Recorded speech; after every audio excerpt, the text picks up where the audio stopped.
Welcome to Things Above Podcast. This is the place where things only go up from here. I'm your host, Taylar, and thank you for joining me for another episode.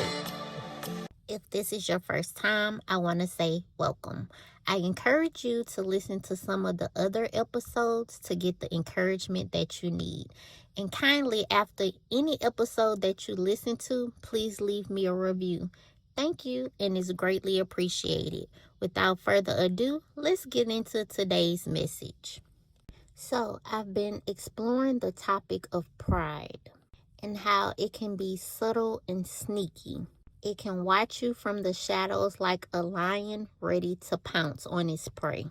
And I stumbled upon this topic because I am reading 1 Samuel. And I'm right at the part where God has rejected Saul as king because he's been disobedient to the Lord's instruction. But also the armies that were defeated back in that time were mentioned in the Bible as well. And how Saul and his son Jonathan and the Israelite army received praise because they overcame and they conquered so many armies with God's leading. But throughout that part of the story, you can see where Saul's personality began to take a shift. Because in my opinion, at the beginning of his story, he was humble and thankful.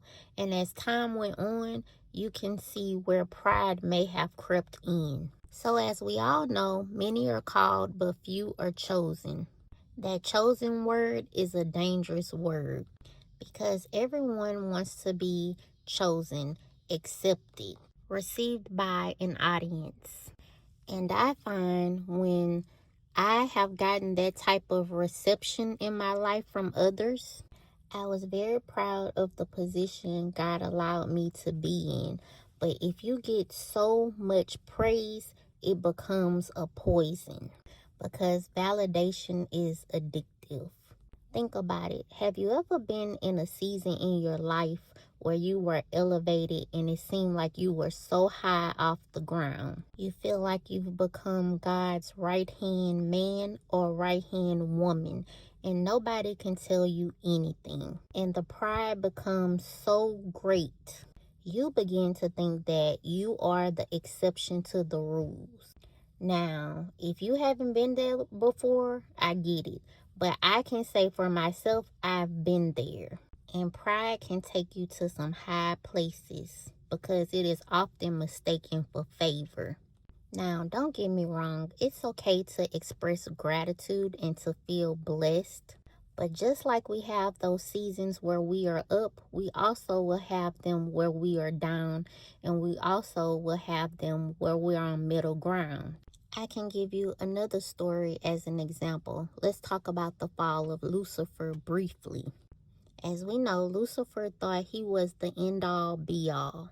God highly respected him, and so did the angels. But when God wanted to do something different and create humanity, there came a problem.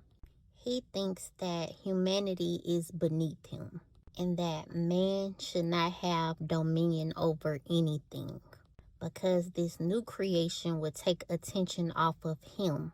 And surely he thought he was the exception to the rule due to him being prideful. The way I see pride is a dark, long, and winding road. You never know where it will take you. But pride will cause us also to forget the Creator and His will and what His standards are for our life. So much so to the point where we think we know Him and we can get away with certain things, that He will overlook us making our own choices outside of His will. And God just isn't a God that works like that. He has no favorites. Yes, many of us are chosen, but chosen ones have the same set of guidelines as everyone else. And you are only chosen because you answered the call. There are no exceptions to the rules. Back to Saul and Samuel. Samuel gave Saul strict instructions from God to wait for Samuel to make sacrifices to the Lord on behalf of the Israelite army. The battle got tense. He got low on men, and I'm talking about Saul. He decides Samuel is taking too long and he's going to make the sacrifices on his own. And when he does sacrifice the animals, Samuel shows up and asks him, what has he done? The problem was Saul thought he was above the program because he was God's chosen.